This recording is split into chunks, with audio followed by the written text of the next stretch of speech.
Julián Besteiro nace en Madrid un 21 de septiembre de 1870 y muere en Carmona el 27 de septiembre de 1940. Se cumplen, por tanto, mañana 85 años de su fallecimiento en nuestra ciudad. Falleció en la cárcel de Carmona en medio del horror de la represión. Fue catedrático, presidente de las Cortes durante la Segunda República y también presidente del PSOE y de la Unión General de Trabajadores. Y con sus detractores y con diversidad de opiniones sobre el papel que jugó en los acontecimientos históricos que le tocó vivir, es indudable que Besteiro fue una figura clave en el socialismo del siglo XX. El reparto más justo de la riqueza y la mejora de la educación en un país lastrado por el analfabetismo siempre estuvieron entre sus prioridades. El socialista moderado, lo llamaban, en su afán siempre de aportar sosiego.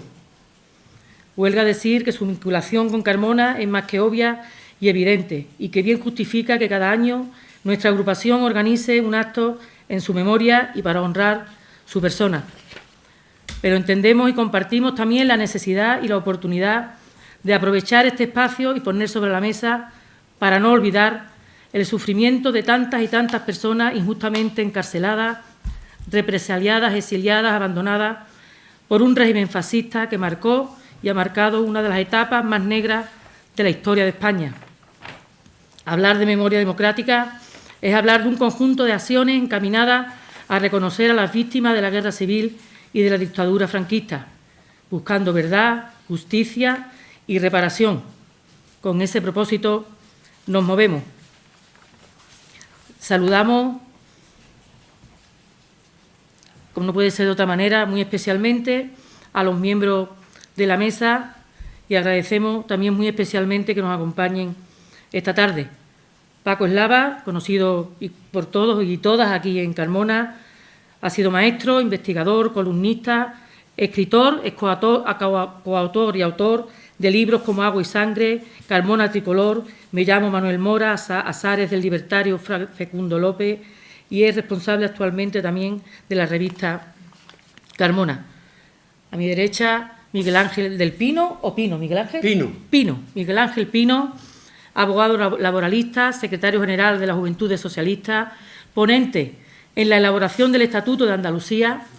Los trabajos de redacción del proyecto de Estatuto de Autonomía concluyeron en Carmona a principios de 1981, el llamado Estatuto de Carmona, y presidente de la Diputación desde 1983 a 1995, entre otras muchas responsabilidades orgánicas e institucionales. Entre 1975 y 1982 estaba nuestro partido inmerso en ese periodo apasionante y trascendental para España de reconstrucción. Y mirando la hemeroteca, al respecto dice: el acto público más relevante que organizaban los socialistas andaluces en 1976 fue sin duda el acto que se celebró en el Teatro Cerezo de Carmona, en recuerdo de Julián Besteiro, preparado por la Federación Provincial del PSOE sevillano.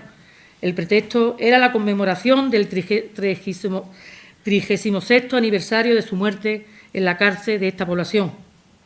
Una vez más, el homenaje quedó reducido al interior del edificio porque el Gobierno civil no había dado permiso ni para la colocación de flores en el cementerio, ni para poner altavoces en el exterior para que el acto se pudiera seguir por la gente que se había quedado en la calle. Pese a todo, fue un completo éxito, porque a las 12 del mediodía el teatro estaba repleto de público, que podía contemplar un escenario en el que se veía una gran pancarta, con un retrato de Besteiro joven y la frase «Julián Besteiro muerto por la libertad y el socialismo», y una mesa presidencial en la que se sentaban representantes del PSOE histórico y renovado, y también se sentaba Miguel Ángel Pino, secretario general de la Juventudes Socialistas. Muchas gracias a los dos y tiene la palabra Paco Eslava. Muchísimas gracias.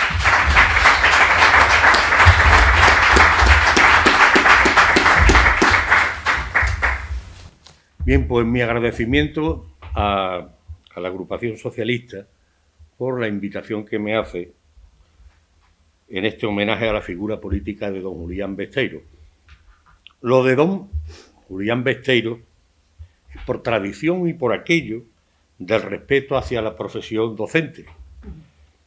de la que tanto aprendimos valores con profesores que creyeron y apostaron por la auténtica revolución social, la que tiene como base la educación. Desde la enseñanza primaria hasta la universitaria. Tienen ustedes aquí una fotografía, por si alguno no lo conoce, es la Ciudad Universitaria de Madrid en 1936, donde don Julián impartió clases. Digo que con una base la educación con 3 matrices irrenunciables. 1, pública. 2, laica. Y 3, gratuita. Un trípode imprescindible con argumentos de actualidad para los trabajadores de todas las clases, como recogía la Constitución española de 1931 y que Besteiro proclamó desde la presidencia de las Cortes Constituyentes. Acto de memoria del ayer y de hoy, el que nos trae aquí en torno al insigne político. Tanto se ha escrito sobre él que difícilmente podemos ampliar historial desde cualquier punto de vista vital. Controversias, apoyos, etcétera, etcétera. Yo creo que Julián Besteiro tiene una trayectoria escrita que es de los pocos políticos en España que merece la pena estudiar desde una punta hasta la otra de quien ha escrito sobre él. Como no me considero especialista en la materia, pues voy a entrelazar en mi intervención tanto sentimientos personales como apuntes históricos que trascendieron en cercanías próximas, ¿no?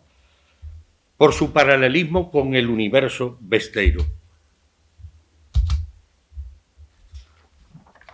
La primera noticia de don Julián me llegó de la infancia, cuando en conversación familiar, en toro semiclandestino, como era de obligado cumplimiento en la época, mi abuela paterna, costurera de hombres, como se decía en los pueblos,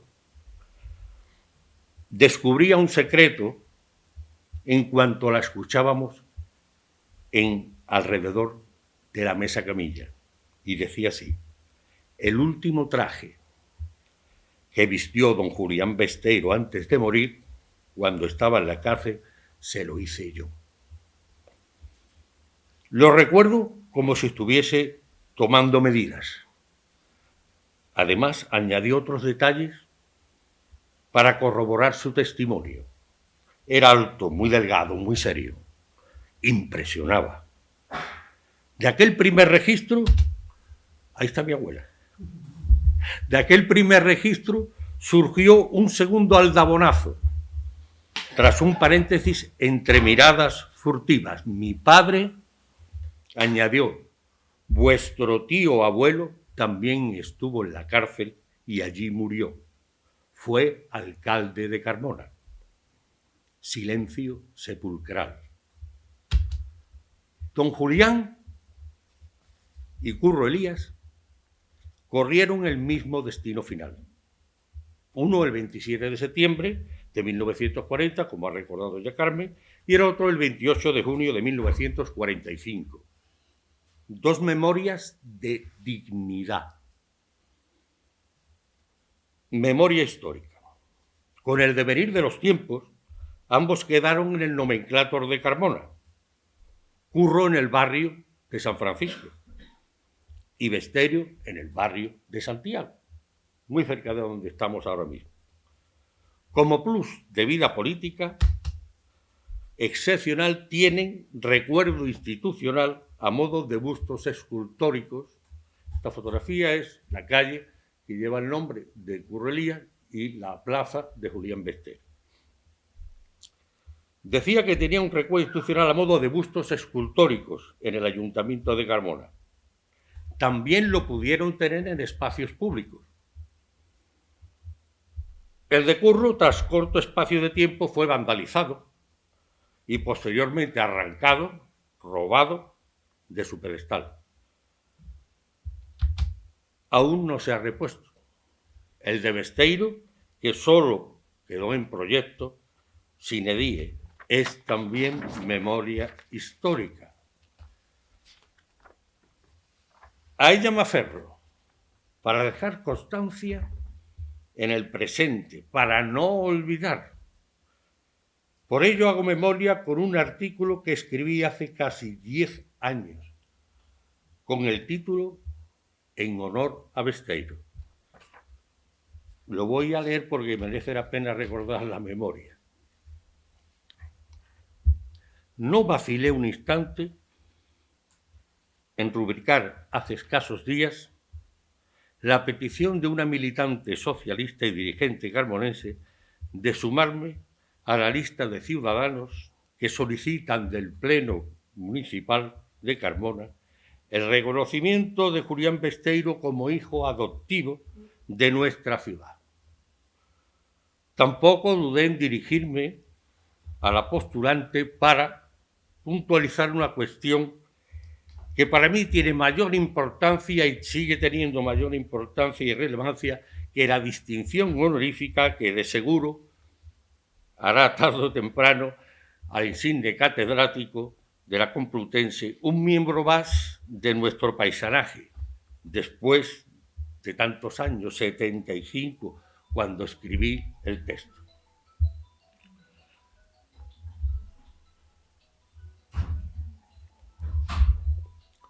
Sin rodeos y al grano.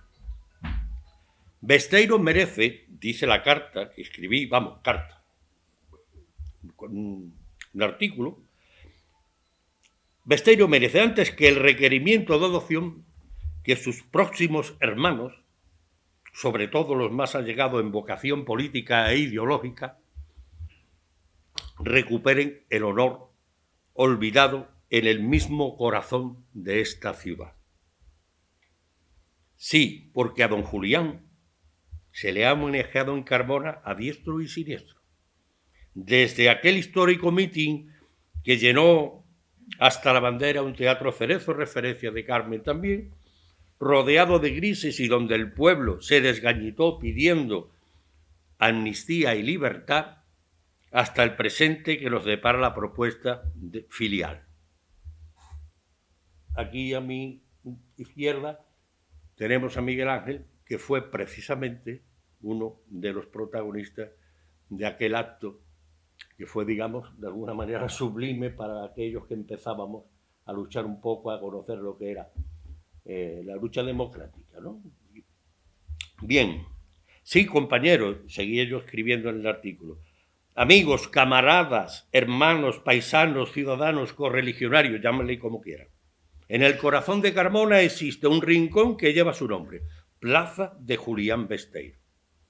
Allí tenemos que mirarnos cara a cara para reflexionar sobre qué nos queda de honor para con nuestros ilustres ancestros dirigentes y para los centenares de militantes de base que dieron su vida por la democracia. No hay excusas que valgan si aún queda dignidad en este pueblo. El monumento a don Julián Besteiro tiene que ser una prioridad sin paliativos para todos, para la actual corporación municipal del Lucet in Aurora, encabezada por su alcalde, y para los mandatarios socialistas de la Diputación Provincial y de la Junta de Andalucía, que desde hace décadas se olvidaron de aquel preso, que fue presidente del Congreso de los Diputados de España o de las Cortes de aquel momento y del Partido Socialista Obrero Español. Esta Carmona y esta Andalucía del siglo XXI no puede ser como aquella que en 1946 recordó Dolores Cebrián, viuda de Besteiro, cuando se quejaba de que a pesar de haber transcurrido varios años, alguna gente no respeta ni la tumba de su marido,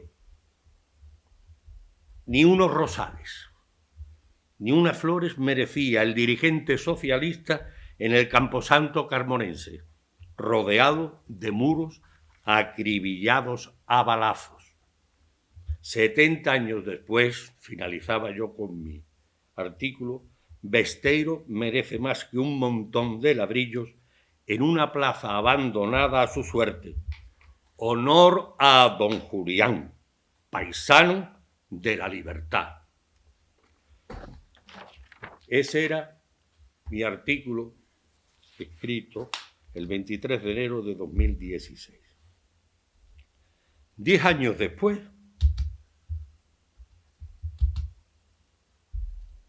ahí tenemos la fotografía de la plaza de Julián Besteiro. Actualmente, esta fotografía está hecha esta mañana.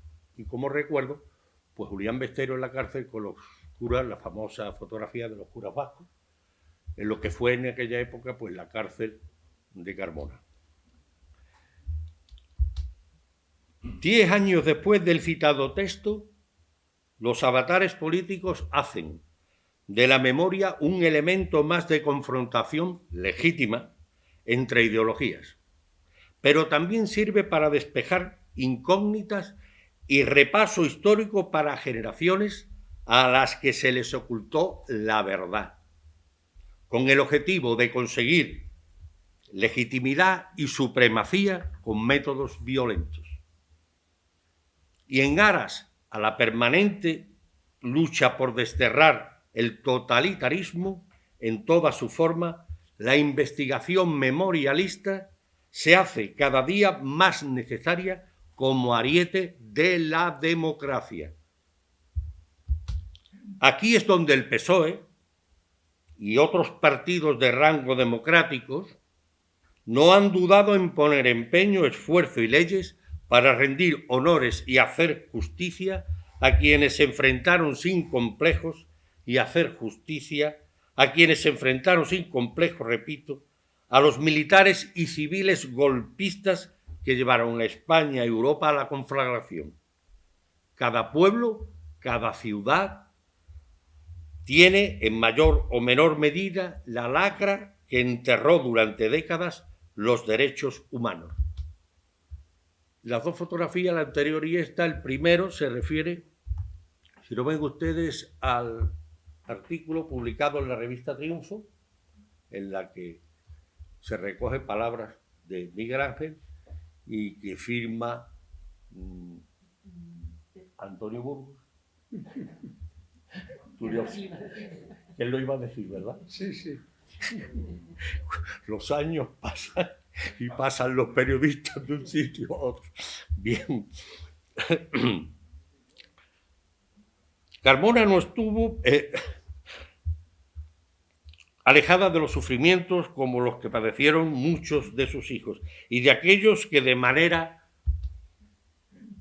adoptiva la tuvieron como última morada, como lo fue don Julián.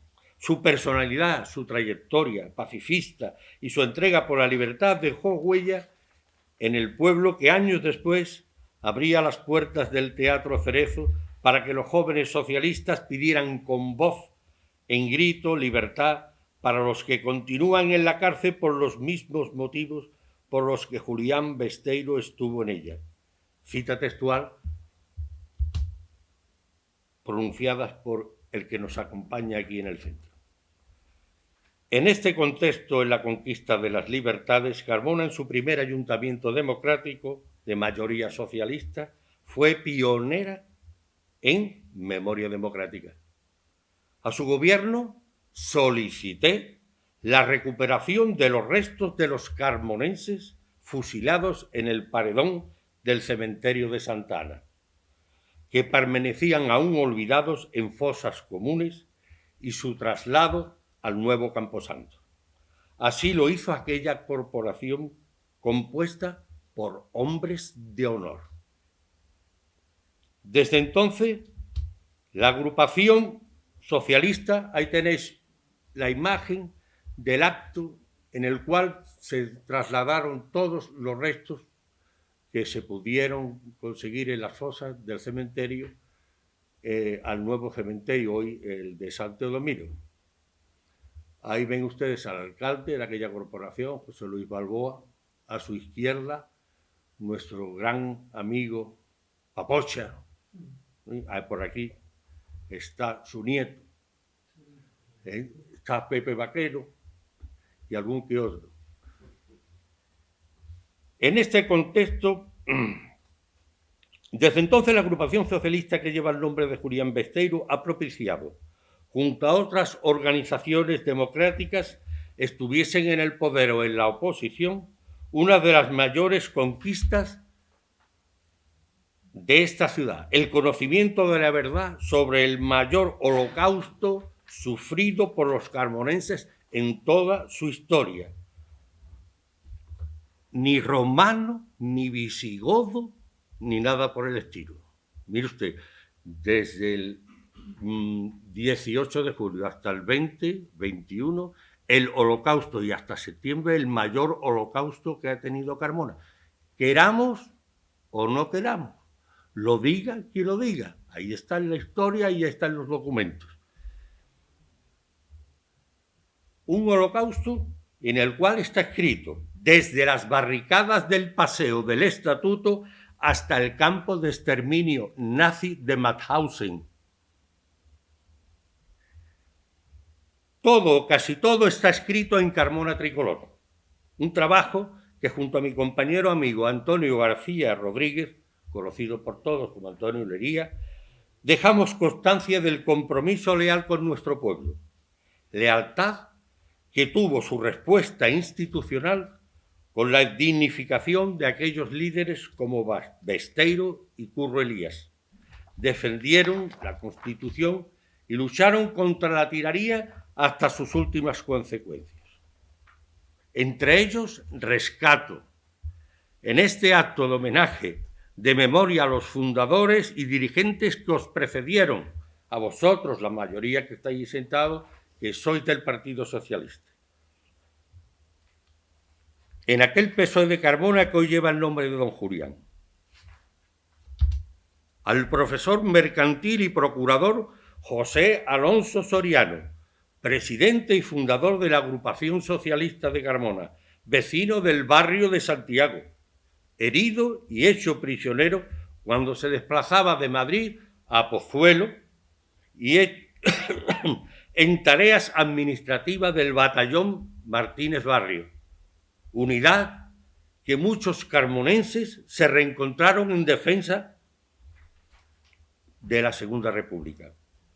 La certificación oficial de su muerte dice así textualmente: falleció en las inmediaciones del cementerio San Fernando el día 14 de abril, fecha para morir, ¿no?, dignamente, ¿no?, de 1937, a consecuencia de heridas producidas por arma de fuego al ser pasado por las armas. Ahí tienen ustedes la fotografía, la que está a la izquierda la he ampliado del carnet del Colegio de Profesores Mercantiles.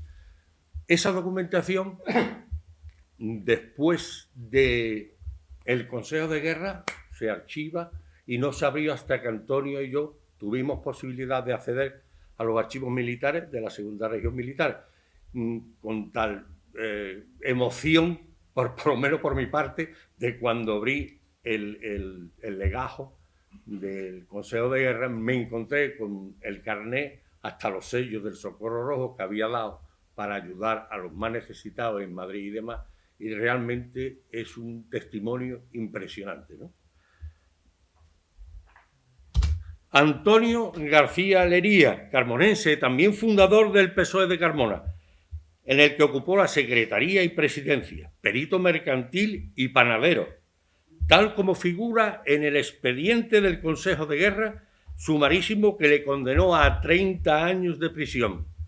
Los campos de concentración de Albatera, Portacel y Miranda de Ebro y después el batallón de trabajadores número 23 fueron lugares de represión y tortura para el dirigente socialista carmonense.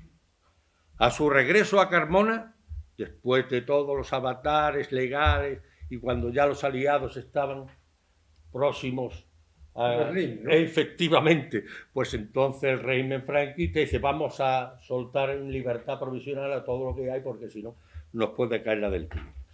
y a su regreso a Carmona, decía, tuvo que abandonar la ciudad ante las continuas amenazas de muerte realizadas con armas por influyentes jerarcas locales de Falange.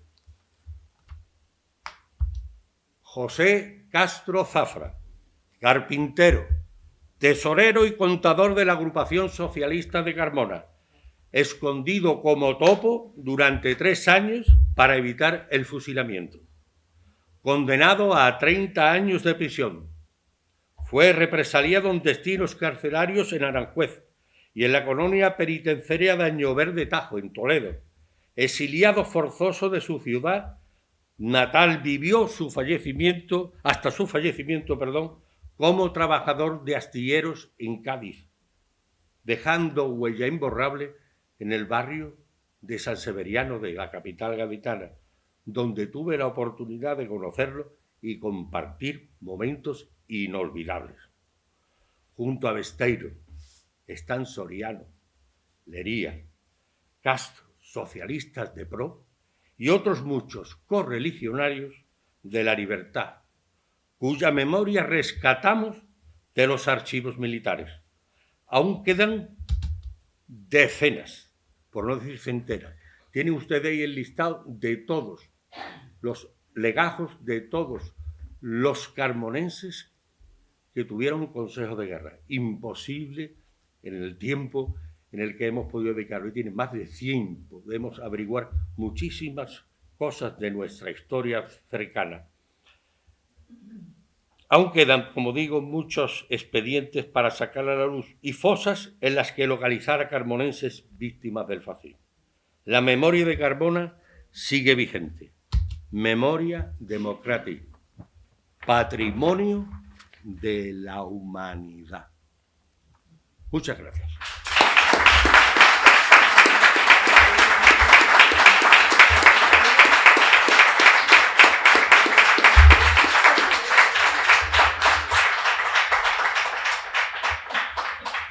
Muchísimas gracias, Paco. Tiene la palabra Miguel Ángel Pino. Buenas tardes, amigas y amigos. Y en primer lugar, agradecerle a la agrupación del Partido Socialista de Carmona la invitación que me han hecho a este acto, en la persona, además de su secretaria general. También quiero agradecerle a otra compañera y amiga, como es Rosalía, que sé que siempre está muy pendiente de los amigos, de los compañeros, porque tiene una acción solidaria que es permanente y que la ha acompañado siempre a lo largo de toda su vida. Yo quiero decir que no soy historiador. No soy historiador y por consiguiente no puedo ni mucho menos competir con el amigo Paco Eslava, que no solamente ha sido minucioso, riguroso, exacto en todo lo que ha ido contando, en toda la historia que ha ido rehaciendo de lo que fue la represión en Carmona en la posguerra civil, y que dice mucho también acerca de cuando se decía que los socialistas habían estado de vacaciones desde el año 39 al año 77. Los socialistas, igual que otros muchos, habían estado en las cárceles, en el destierro, habían estado en el exilio, habían estado en los cementerios, llenando los cementerios.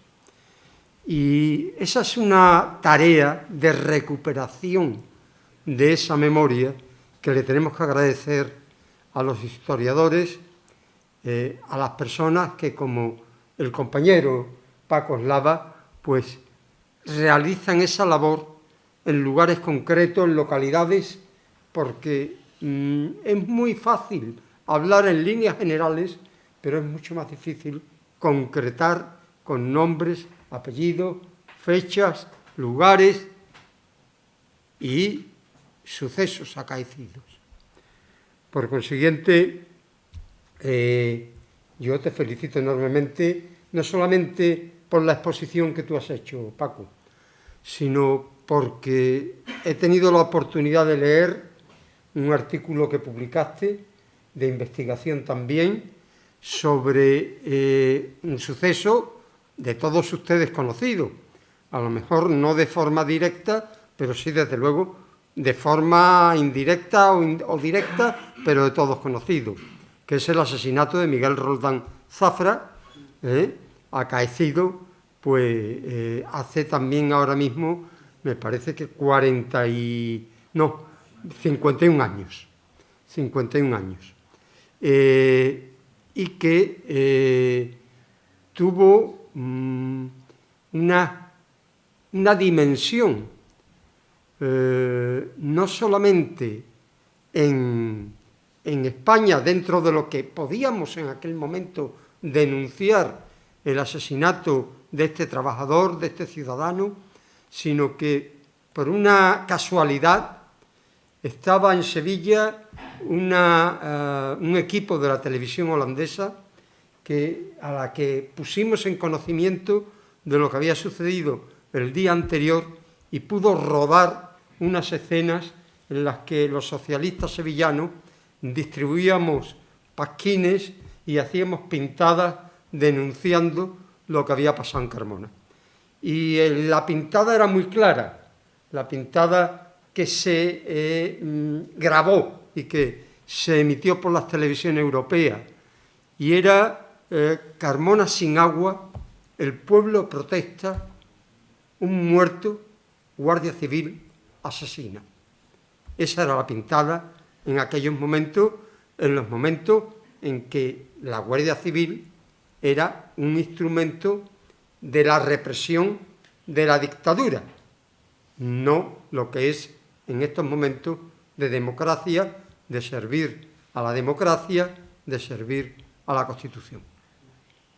Pues ese asesinato, porque no se puede calificar de otra forma, fue para mí en aquel momento un shock importante, pero fue igual de importante cuando tuve la oportunidad de leer la investigación publicada por Paco Eslava.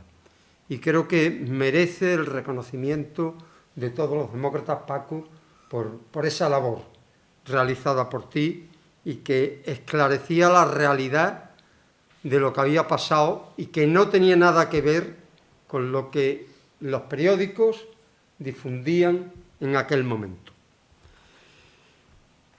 Bueno, ¿qué hacía yo en Carmona en 1976? Pues recordemos el contexto. El contexto es, se ha muerto Franco hace un año, algo menos de un año. Ha habido un proceso de continuidad del franquismo sin Franco, protagonizado por Arias Navarro.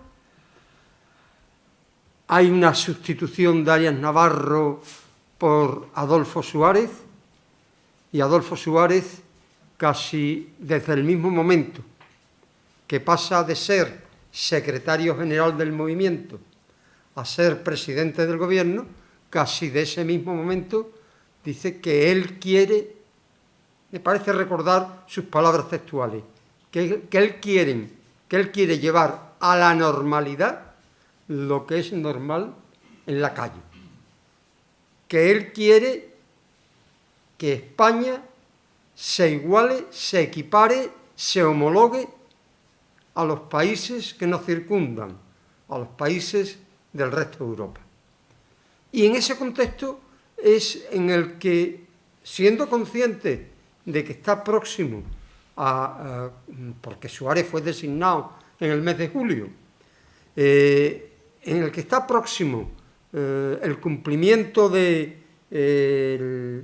37 aniversario de la muerte, también de asesinato de Besteiro, porque yo creo que no sé si legalmente, a pesar de ser abogado, no soy penalista, no sé si legalmente se podría calificar de asesinato, pero sí se puede calificar de crimen.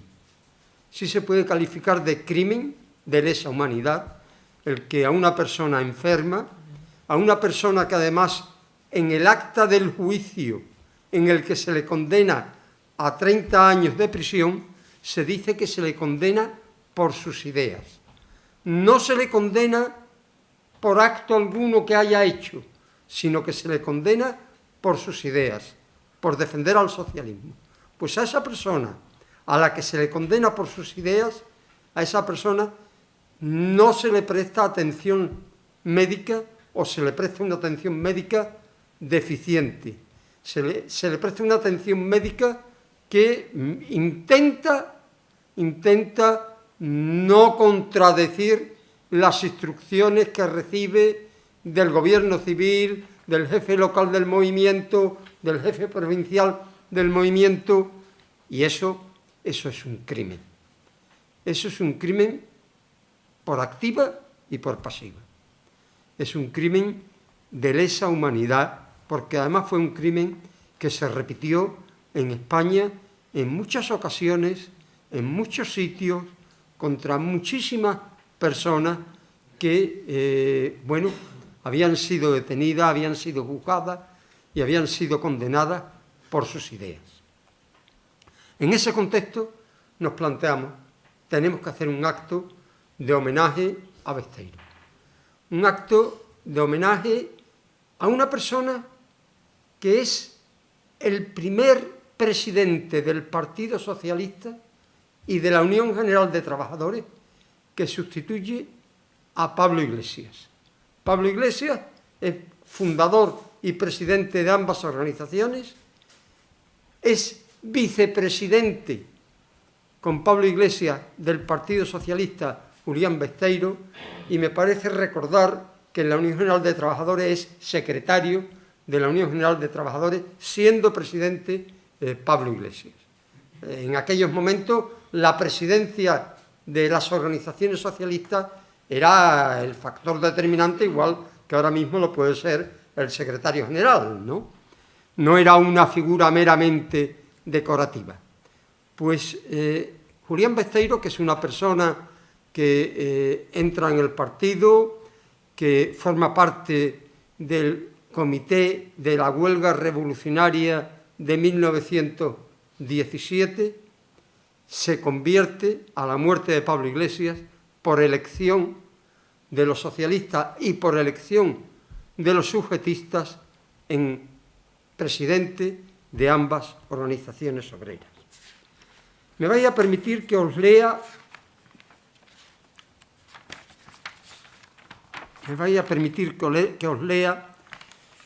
un pequeño párrafo del manifiesto conjunto que elaboraron y aprobaron las comisiones de la UGT y de la CNT, la Confederación Nacional del Trabajo, para la huelga de 1917. Con el fin de obligar a las clases dominantes a aquellos cambios fundamentales del sistema que garanticen al pueblo el mínimo de condiciones decorosas de vida y de desarrollo de sus actividades emancipadoras, se impone que el proletariado español emplee la huelga general, sin plazo definido de terminación, como el arma más poderosa que posee para reivindicar sus derechos. Fijaros lo que dice este manifiesto conjunto. Hay problemas entre la UGT y la CNT en aquellos meses por las huelgas que se convocan y que de alguna forma se entienden por alguna de las partes que no están coadyuvando al éxito pleno de la huelga revolucionaria. De tal forma que también hace el Partido Socialista y la Unión hacen un manifiesto conjunto antes de que se desarrolle la huelga general revolucionaria. Y os voy a leer también unas pequeñas líneas. Pedimos, dice el manifiesto del PSOE y la UGT, pedimos un gobierno provisional que, previa a las modificaciones imprescindibles en una legislación viciada, proceda a la celebración de elecciones sinceras de unas Cortes constituyentes. Como podéis ver, hay una diferencia importante entre el manifiesto de la UGT y la CNT y el manifiesto del PSOE y la UGT. Y es que el manifiesto del PSOE y la UGT da un paso, por decirlo de alguna forma, políticamente más allá, en tanto en cuanto que está pidiendo no solamente unas elecciones, sino que está pidiendo también unas Cortes constituyentes, porque entienden que la monarquía y el sistema viciado caciquil de la Restauración impedía que la democracia llegara al pueblo. Pues en este comité de huelga para la huelga revolucionaria estaban 4 personas. Estaba Daniel Anguiano, estaba Andrés Saborit, estaba Francisco Largo Caballero y estaba Julián Besteiro. Y hago hincapié en los 2 últimos que he nombrado.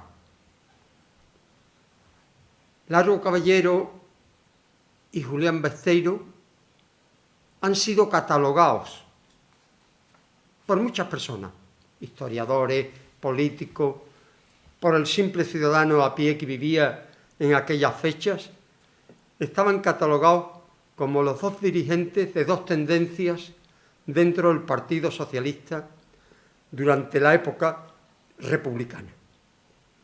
Uno estaba identificado como el defensor de la izquierda y el otro estaba identificado como el defensor de las posiciones menos de izquierda o más de derecha dentro del Partido Socialista. Este era el caso de Julián Besteiro y el otro era Francisco Largo Caballero. Lo hago notar porque no es la primera vez que coinciden. Y sin embargo, a lo largo de los distintos momentos políticos que ambos viven, hay ocasiones en las que podemos pensar que los papeles que les asignan en un momento determinado de la República a ambos y que se asumen incluso desde dentro del propio Partido Socialista, porque se habla de los caballeristas, de los besteiristas, incluso de los prietistas, asignándole a Indalecio Prieto una tendencia centrista intermedia entre ambos. Bueno, pues estos papeles a veces se intercambian, ya lo veremos, porque coinciden aquí en el año 1917, bajo la dirección de Pablo Iglesias, como presidente del partido, pero ya veremos que se intercambian. Si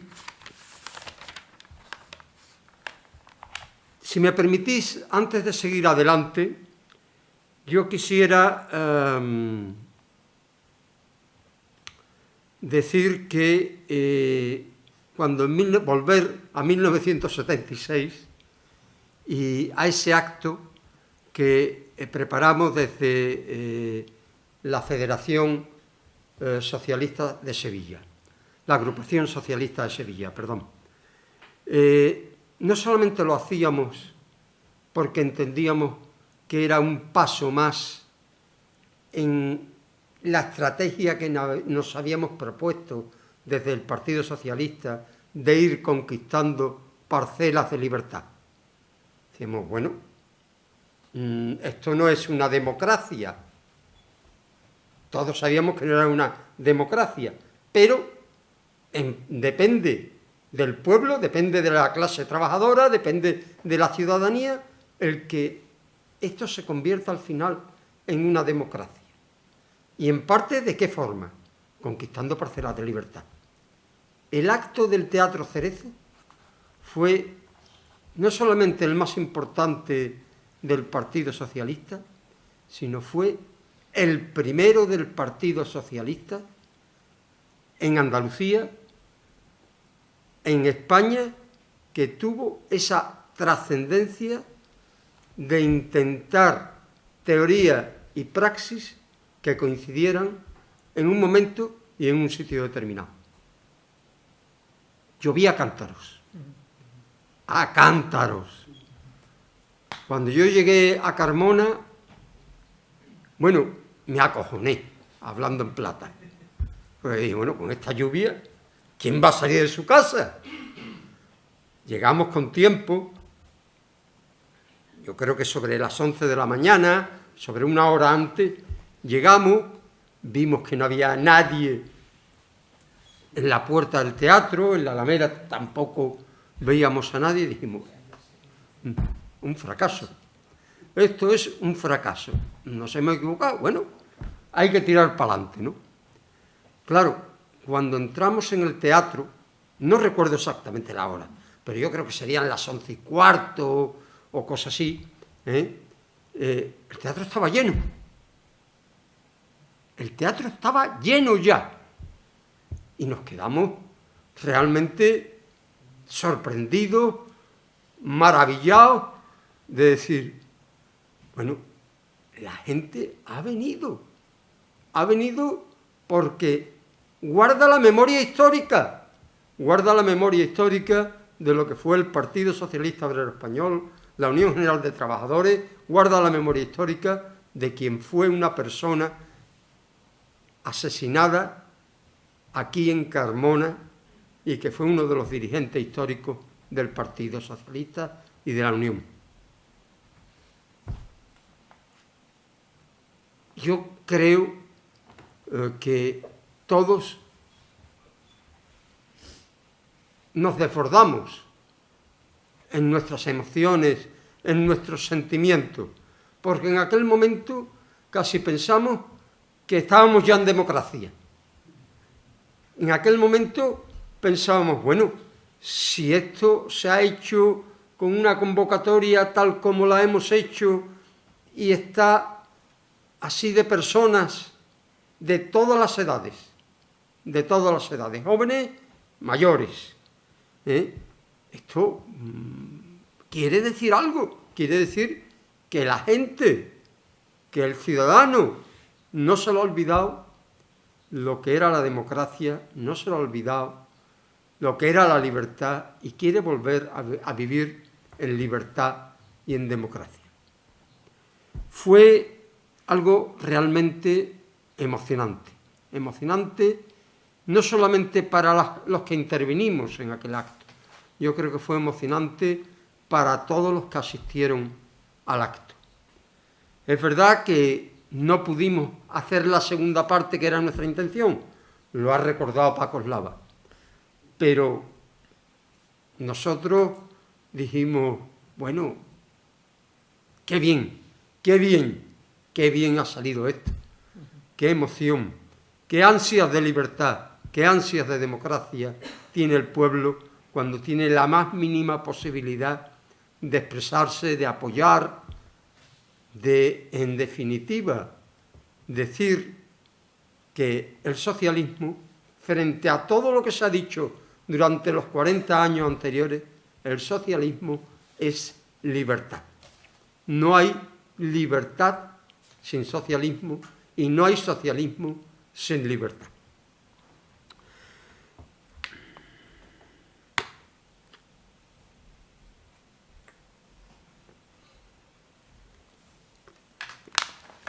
Pero ¿cuál era el perfil humano de Julián Besteiro? ¿Cuál era el perfil humano de esta persona que todavía recordaba? Un compañero de la Juventud Socialista, que había sido detenido un par de años antes en Madrid, me contaba que cuando lo pusieron en libertad, antes de ponerlo en libertad, me contaba cuando ya estaba puesto en libertad, que cuando lo detuvieron en el interrogatorio que le hicieron, pero ¿usted de quién es? ¿Es de don Indalecio o es de don Julián? Y esa pregunta se la hacía un policía, detenido en la Dirección General de Seguridad en la Puerta del Sol, en Madrid.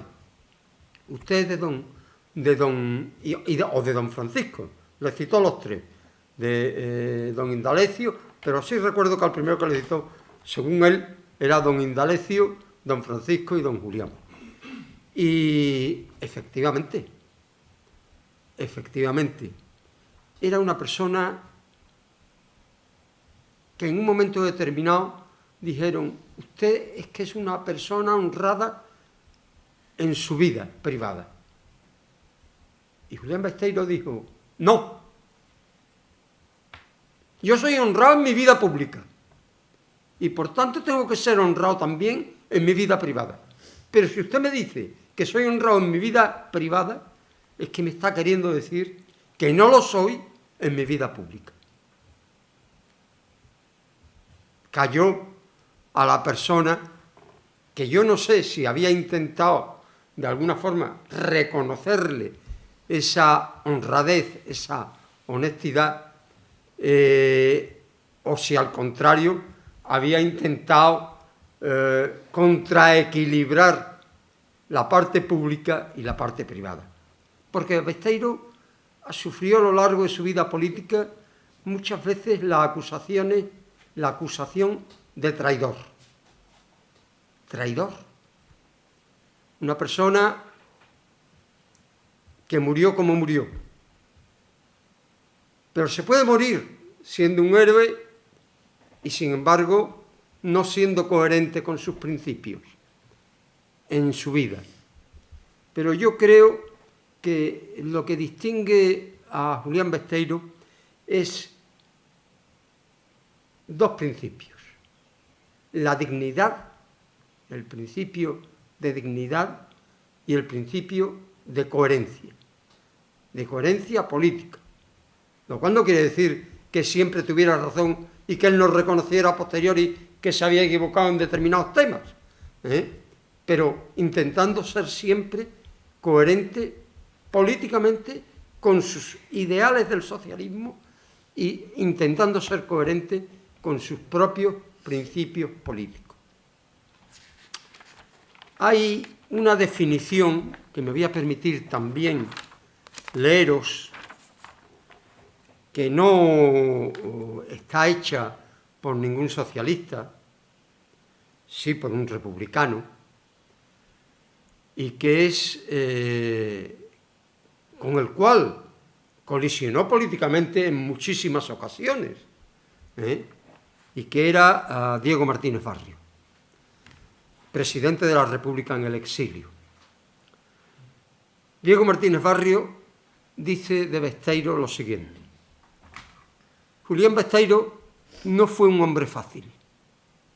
Fijaros qué término utiliza: no fue un hombre fácil.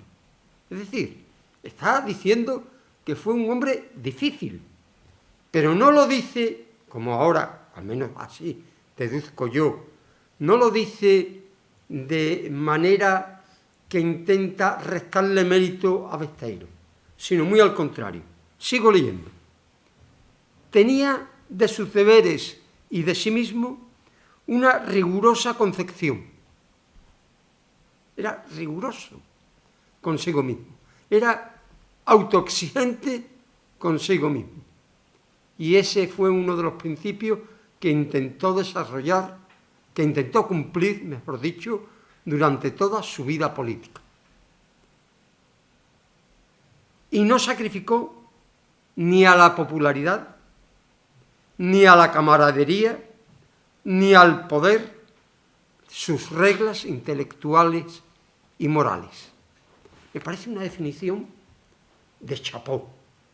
Me parece una definición que cualquier persona que admire a Besteiro diga: bueno, si yo leo esta definición que dice una persona que no es de su cuerda política, una persona con la que tuvo enfrentamientos políticos, además, y dice esto de Besteiro, es que Besteiro era una persona realmente fuera de serie.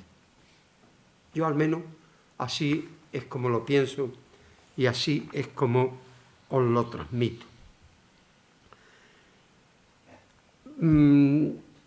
vuelvo a 1917. 1917, bajo la autoridad de Pablo Iglesias, presidente del Partido y de la Unión. Bajo su autoridad es como el Comité de la Huelga, el Comité Nacional de la Huelga Revolucionaria, desarrolla sus actividades y terminan en la cárcel. En la cárcel de donde saldrán cuando unos meses después son elegidos diputados a las Cortes. Pero eso hizo que Besteiro cambiara de posición. No. Al contrario, le hizo reafirmarse en sus posiciones. Y el Partido Socialista ha vivido momentos muy difíciles, porque tenemos muchísimos años de historia. Claro, desde 1879, 146 años de historia. Y hemos atravesado todo tipo de situaciones. Y una primera situación difícil que atravesamos fue cuando el Congreso de la Escisión del año 1923, me parece recordar. Todavía vivo Pablo Iglesias, pero muy enfermo y que no pudo asistir al Congreso. En ese Congreso, Besteiro, que era vicepresidente del partido, que fue un congreso muy igualado en los resultados de aceptar o no aceptar las 21 condiciones de la Internacional Comunista. Fue un congreso muy igualado, del orden, pues ahora mismo no recuerdo, pero yo diría 60-40 o quizás 57-43, ¿no? En ese congreso, Besteiro fue tachado de traidor. ¿Por qué? Bueno, Besteiro había defendido la dictadura revolucionaria del proletariado. Entonces, era una disquisición hasta casi aquellos momentos, era una disquisición doctrinal acerca de si Carlos Marx, en la crítica del programa de Gotha o en cualquier otra obra, había hecho una alusión, una mención de la dictadura del proletariado, revolucionaria del proletariado, como fase de transición hacia el socialismo. La verdad, tal como yo la veo, es que Besteiro fue coherente con los principios que había defendido hasta aquellos momentos y que en la visita que se hizo por parte de una delegación del Partido Socialista, en la que iba un partidario de la aceptación de las 21 condiciones y había otra persona, que era Fernando de los Ríos, que no era partidario de las 21 condiciones, pero decía que, bueno, que dependía si se pudieran aceptar o no. En la reunión que tienen con Lenin, Fernando de los Ríos le pregunta por, bueno, ¿qué pasa con la libertad? La libertad que la primera revolución rusa, quiero decir, la revolución rusa de febrero del 17, implanta y que desaparece a partir de la revolución de octubre del 17, porque la asamblea constituyente, no era constituyente, era la que iba a convocar asamblea constituyente desde el momento que toma el poder el soviet de Leningrado, de San Petersburgo, perdón, luego denominado Leningrado, desde ese momento pues empiezan a declararse como no legales las distintas fracciones representadas en la Asamblea. Socialrevolucionarios, mencheviques, lo que fuera. Lo que fuera. Y por eso Fernando de los Ríos pregunta por la libertad. La respuesta de Lenin fue libertad de todos conocida. ¿Libertad para qué? Bueno, por eso, porque entendía el valor de la libertad Besteiro, es por lo que yo creo que fue coherente sus posiciones en ese congreso que al final, pues lo que hizo fue que la minoría del Congreso, que había votado por aceptar las 21 condiciones de la Internacional Comunista, pues se escindieran del Partido Socialista y constituyeran el Partido Comunista. Estaban, lógicamente, en su perfecto derecho de irse del partido desde el momento que habían dejado de comulgar con las ideas y los principios del partido. Ahora bien, cada uno podía defender lo que quisiera, pero todos deberían de haber estado dispuestos a aceptar los resultados de la mayoría. No fue así, y por eso fue por lo que se produjo la escisión. En ese momento, Largo, Caballero y Besteiro coincidieron plenamente también, igual que habían coincidido en 1917. Igual que coincidieron también meses después, cuando Primo de Rivera, de acuerdo con el rey, da un golpe de Estado, un golpe militar de Estado, y liquida las instituciones de las Cortes tal como existían hasta aquel momento. Que no es que las Cortes fueran producto de unas elecciones limpias. Alguno de vosotros, no lo sé, si tiene memoria de sus padres, de sus abuelos, porque aquí en Carmona yo conozco un hecho real, que es de un cacique que entró a caballo en el colegio electoral y destruyó la urna porque pensaba que el resultado que iba a dar esa urna cuando se abriera era el de una victoria del Partido Socialista. Yo esto no lo conozco, como podéis comprender, de forma directa, pero sí lo conozco por la nieta que me lo contó, de la persona que entró de esa forma en el colegio electoral a destrozar la urna. O sea que, fijaros, las imperfecciones de esa democracia, o de cuando van, no recuerdo el nombre, de un pueblo de Jaén, van los compañeros delegados por la agrupación socialista de ese pueblo, se presentan en casa de Besteiro y le cuentan que están siendo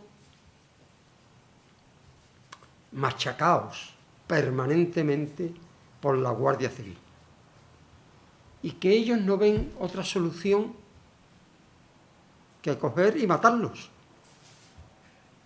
y que, bueno, querían comentárselo a Besteiro como presidente del partido para obtener su visto bueno, ¿no? Y Besteiro, que tiene muy claro que la violencia no es un instrumento político admisible, a estos compañeros los convence de que no hagan lo que están pensando, de que, bueno, de que denuncien, de que aguanten, pero que no acudan a una violencia que, por más que pudiera estar justificada, sin embargo, sería condenable siempre. Este es también otro de los principios de Besteiro.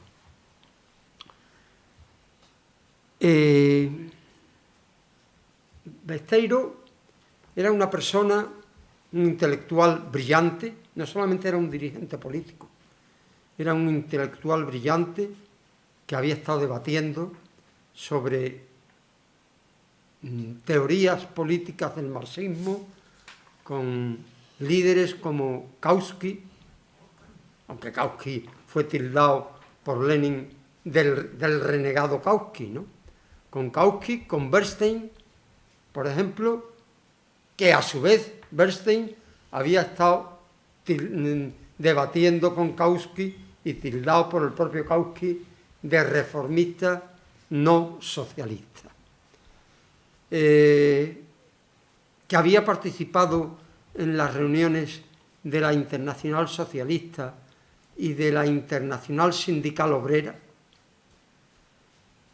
y que había desarrollado una teoría política que en gran parte expuso cuando ingresó en la Academia de Ciencias Morales y Políticas de Madrid, bajo una conferencia que dictó y que se llamaba Marxismo y Antimarxismo, y en el que él se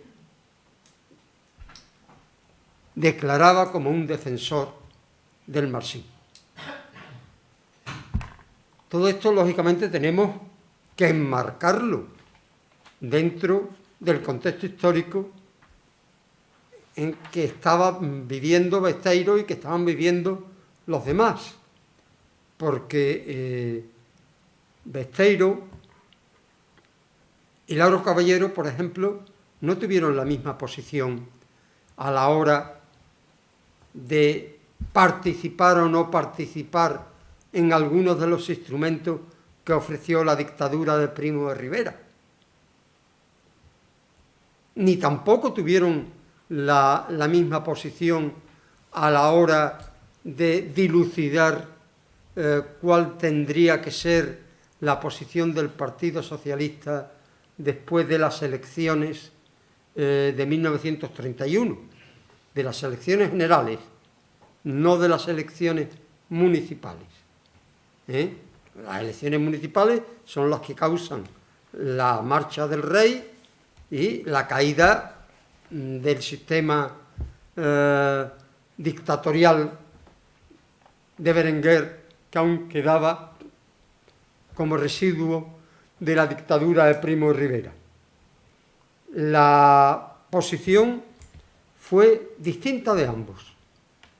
Besteiro pensaba que el Partido Socialista no debía participar en el gobierno con los republicanos, mientras que Largo o Indalecio o Prieto pues sí eran partidarios de participar, como de hecho se participó, aunque se participó con 3 ministros socialistas en ese gobierno, aunque hubo quien defendiera que era una participación a título individual. La verdad es que la participación fue una participación política socialista. No sé si me estoy extendiendo demasiado. Poquito a poco, sí. Bueno, pues voy a ir resumiendo. Bueno, como decía, era una persona de una categoría intelectual reconocida no solamente en España, sino reconocida en toda Europa, en todo el socialismo europeo, quiero decir.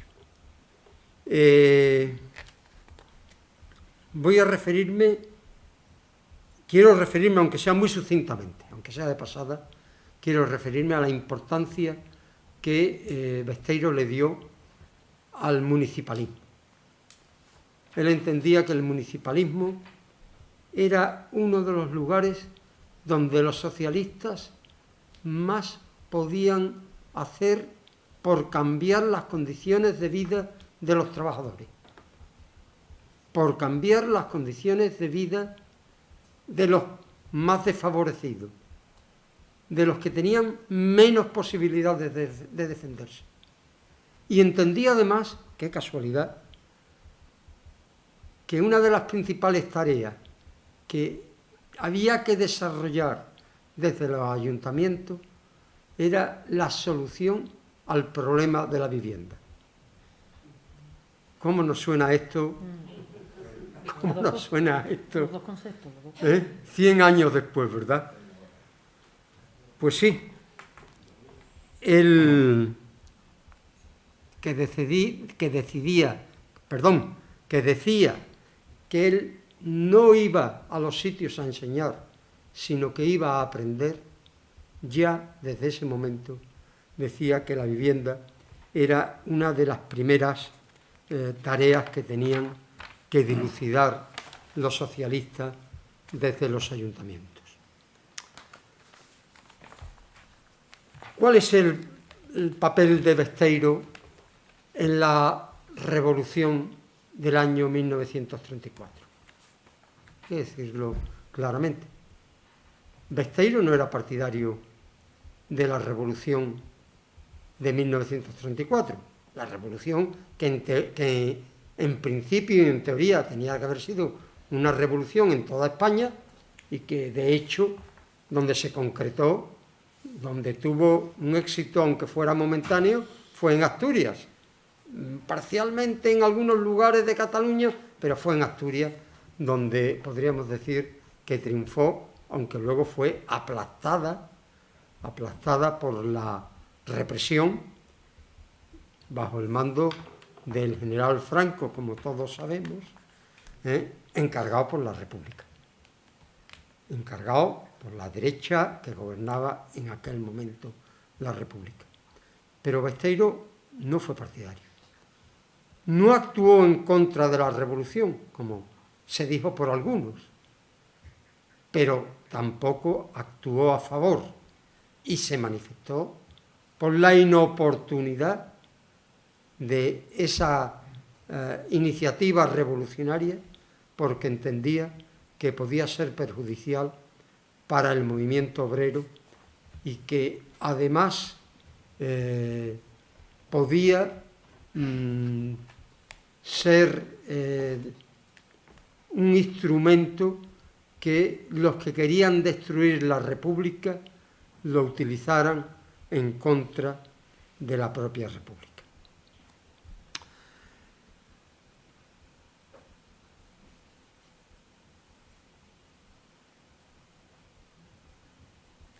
Besteiro mantiene en el año 34 y con motivo de la huelga revolucionaria del 34, mantiene que los socialistas democráticos, tienen una coincidencia con aquella parte de la burguesía que se mantiene fiel a las tradiciones democráticas.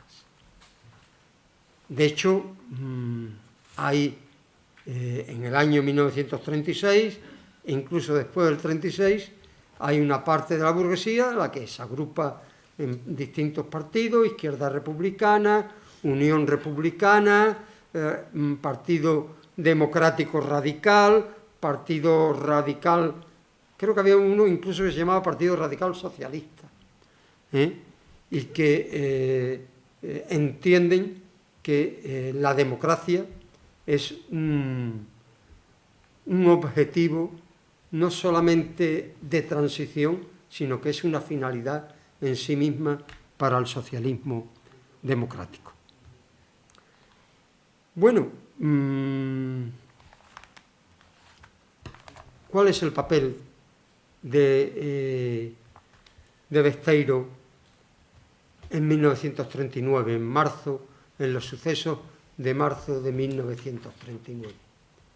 En lo que se llama, en lo que es, o se llama el golpe de Casado. He dicho al principio de mi intervención que yo no era historiador y por consiguiente quiero deciros, y no lo dije en su momento, pero lo digo ahora, que cuando he estado preparando esta charla me he ilustrado de distintas fuentes, pero que hay una fuente fundamental que he escogido, y que es el libro escrito por Andrés Saborit, que se llama Besteiro. No quiero ocultarlo. Saborit dice que él coincidió, y va nombrando distintos momentos de la historia en las que coincide con Besteiro y otro que no. Pero dice, yo que trabajaba con Pablo Iglesias y que nunca consideré a Pablo Iglesias como un dirigente al que había que decirle que sí a todo, mucho menos lo iba a hacer con Julián Besteiro. De hecho, hay momentos en los que discrepan ambos y cada uno vota de una forma distinta en la dirección del Partido Socialista cuando ambos eran miembros de la dirección del Partido Socialista. Una de las cosas que Saborit dice, precisamente hablando de la Revolución del 34, es que en ningún momento en la ejecutiva del partido, ni en lo que ahora mismo es el comité director del partido y que en aquellos momentos se llamaba el Comité Nacional del Partido, que en ningún momento, ni en la comisión ejecutiva ni en el Comité Nacional del Partido, se aprobó la participación en el movimiento de la Revolución del 34. Pero bueno, eso es lo que dice Andrés Saborit. Yo no sé, la verdad, lo que dicen las actas, si es que las actas del Comité Nacional y de la Comisión Ejecutiva del Partido hacen referencia al debate de esa posición en el año 34. Y como decía antes, tampoco soy constitucionalista, no soy ni historiador ni constitucionalista.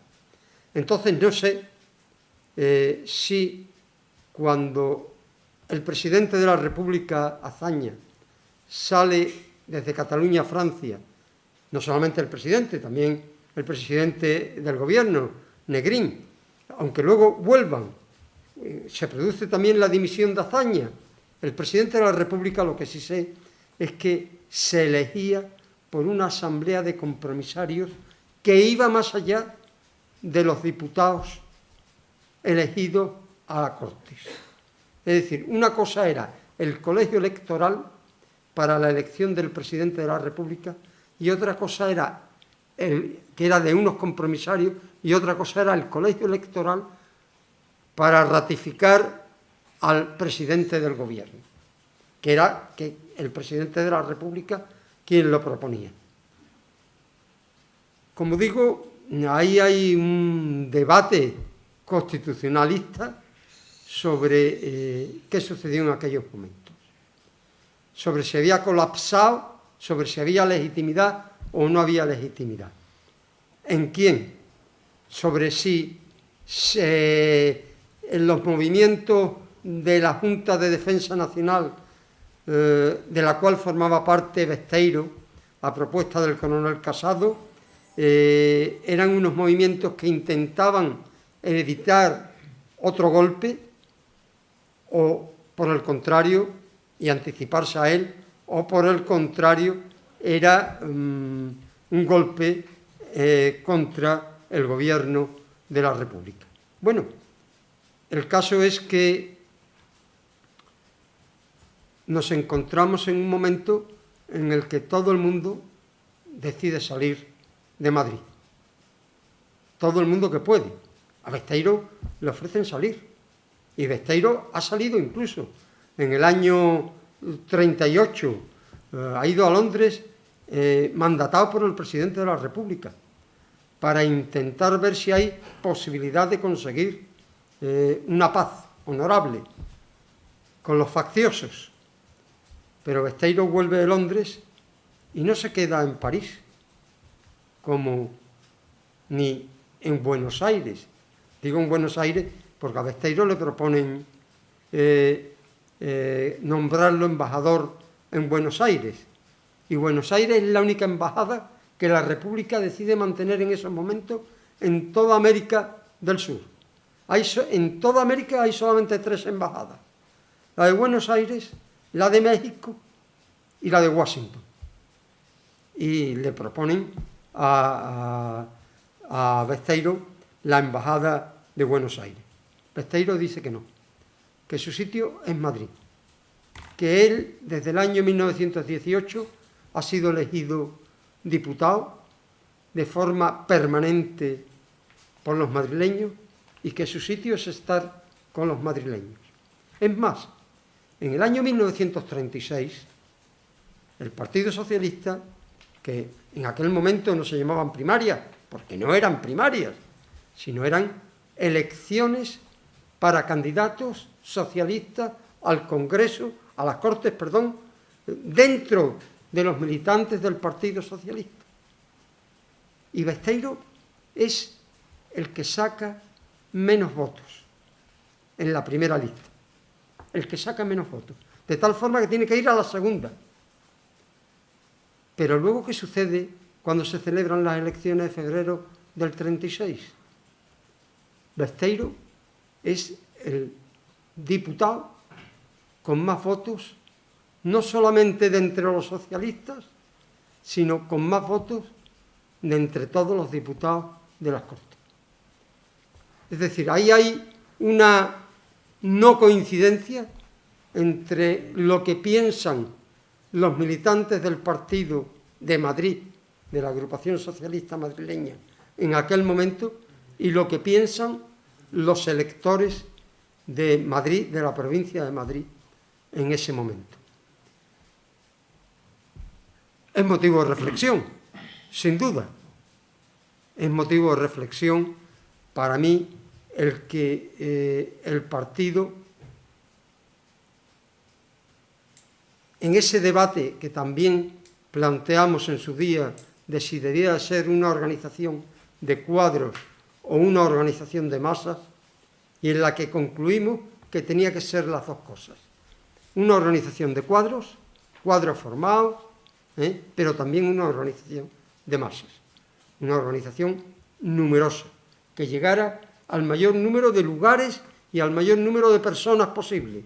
Integrar a todas aquellas personas que quisieran defender la libertad, la solidaridad, la justicia social como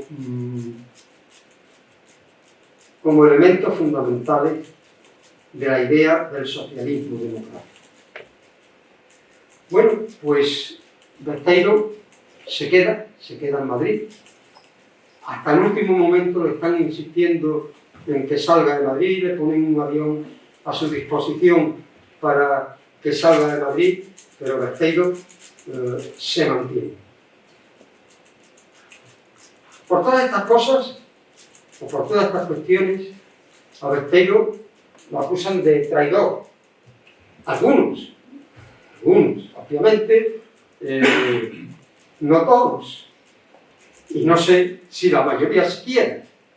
Pero a mí, y lo digo aquí porque me dolió mucho, lo que me dolió enormemente fue el leer hace 4 o 5 años una columna en El País en la que decía que la historia del Partido Socialista Obrero Español había sido una historia de traiciones y que tenía un buen ejemplo en el traidor Besteiro. Me dolió mucho leerlo y me dolió mucho que no hubiera respuesta de mi partido.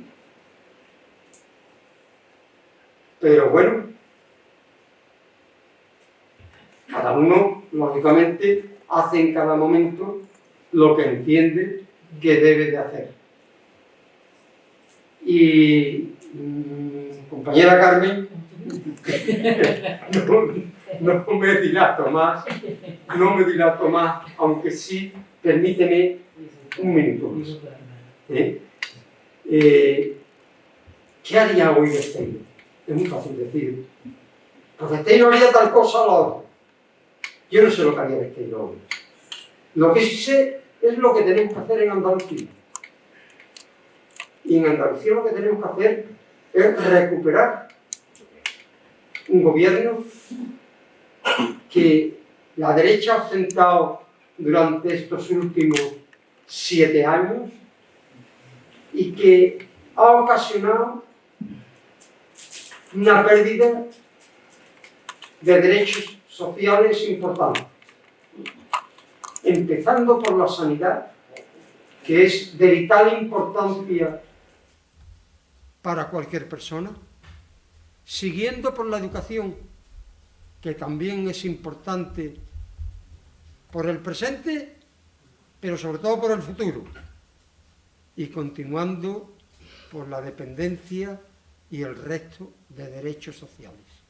Y dentro de unos meses, todos vamos a tener la oportunidad de intentar que esta situación termine, sabiendo bien una cosa: la democracia, el respeto a la democracia, es la posibilidad de alternancia. Por eso, cuando la derecha ha ganado, y ha ganado con mayoría absoluta, y antes incluso sin haber ganado, pero habiendo conseguido la mayoría en el Parlamento de Andalucía, los socialistas teníamos que aceptar esa situación. Porque la democracia hay que aceptarla cuando se gana y cuando se pierde. Y es más importante aceptarla cuando se pierde que cuando se gana. Pero vamos a intentar que seamos capaces de ganar la confianza de la ciudadanía, de las andaluzas y de los andaluces, y que en 2026, iba a decir 1926, y que en 2026 tengamos un presidente o una presidenta, socialista de nuevo en la Junta de Andalucía. Muchas gracias.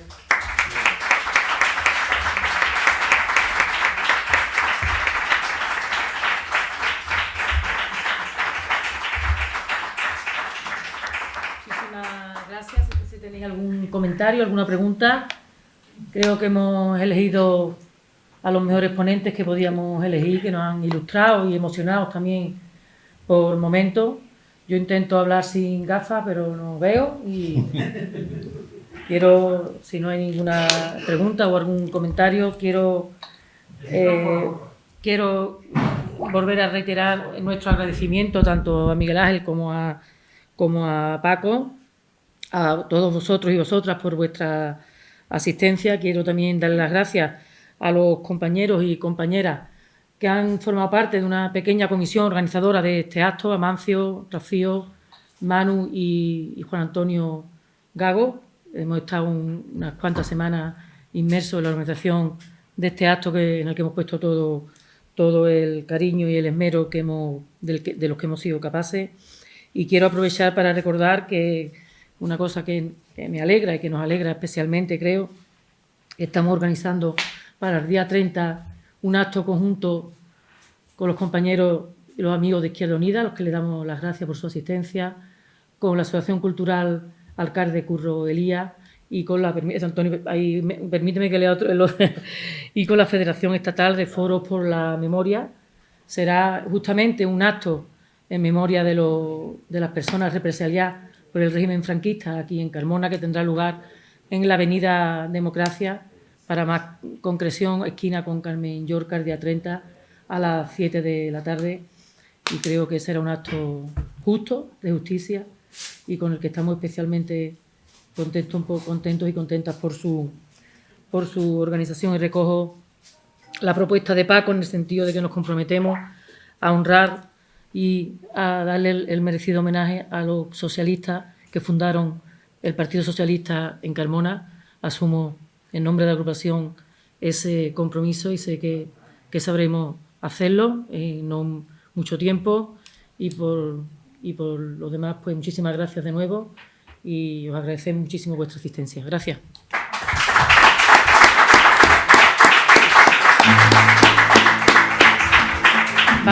Sí, ¿verdad?